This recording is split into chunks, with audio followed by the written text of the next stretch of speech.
percepção e pensamento. Bom, o pensamento tem que se ter atenção, porque se falar, por exemplo, assim, não pense numa coisa, você acaba pensando, né? E hoje as pessoas pensam naquilo que os outros pensam, ou pensam naquilo que as pessoas estão colocando aí em atenção, por exemplo, uma fofoca, uma conversa paralela, uma notícia, né? Alguma coisa que se diz. Então as pessoas começam a pensar naquilo, sendo que esse pensamento não é seu, né? Você não criou esse pensamento, ele veio de um outro caminho, né?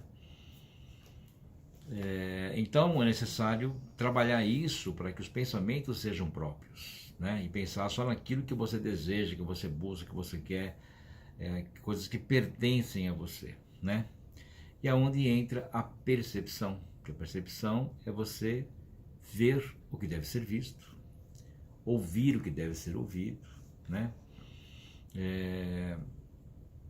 Então a percepção, ela te oferece um estado de não julgamento, né? Porque eu olho o mundo com os olhos do próprio Criador, porque eu não julgo, né? E tudo que eu vejo dentro de uma certa perfeição, né? Mesmo quando a pessoa vê sujeira, esquisitice, rua, perigo, ela começa a pensar nisso, né? Ela poderia perceber, né, e olhar diferente, né? Mesmo vendo uma coisa, ela deve pensar diferente, olhar diferente, né? Mesmo, por exemplo, uma pessoa que você conhece, que às vezes você pensa, poxa, que cara meio esquisito e tal, quando você se aproxima, começa a ver que não é nada daquilo, né? Não deixa de ser um julgamento, né? Então, se eu começar a trabalhar os meus pensamentos verdadeiros, né, e passar a dar atenção à percepção, que ela está ligada aos sentidos, né, que em verdade é enxergar o que deve ser enxergado, não é porque você vê uma coisa que ela está lá, e não é porque você não vê uma coisa que ela não está lá, né?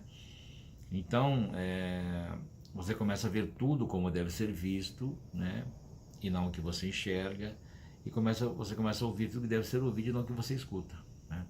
Por isso, quando a pessoa vai passar alguma coisa para alguém, vai ensinar, ela está falando do que ela ouviu dizer. E nunca dá certo isso, porque ela vai só falar daquilo que ela compreendeu, daquilo que ela pensa que ouviu, né? E é claro, aquilo diminui ou ela aumenta de uma maneira diferente, né? Quer dizer, que nunca é a perfeição, nunca é igual à fonte, né? Então, e aí se o outro passar para o outro e assim por diante, né? Então, a percepção e o pensamento são dois caminhos que é necessário estudar, né? A alquimia oferece esse caminho para você compreender a questão do perceber, porque se eu perceber o que eu penso, eu mudo isso, né? Mas se eu ficar pensando numa coisa, naquilo que eu percebo, aí é diferente, né?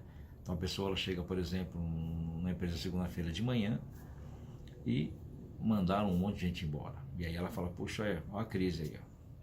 Daqui a pouco sou eu, isso aqui e tal. O que ele está fazendo? Ela está pensando naquilo que ela percebeu. Então, quem tem conhecimento faz o quê? Inverte, vai perceber aquilo que está pensando. Então, quando vê aquela situação, fala, olha, mandou 10 embora, 20, se quiser mandar também, não tem problema, porque eu arrumo uma coisa melhor, né? Então você vai estar sempre criando, né, um lado positivo da coisa, né? E vendo o lado do crescimento e do andar, né, do crescer, não presa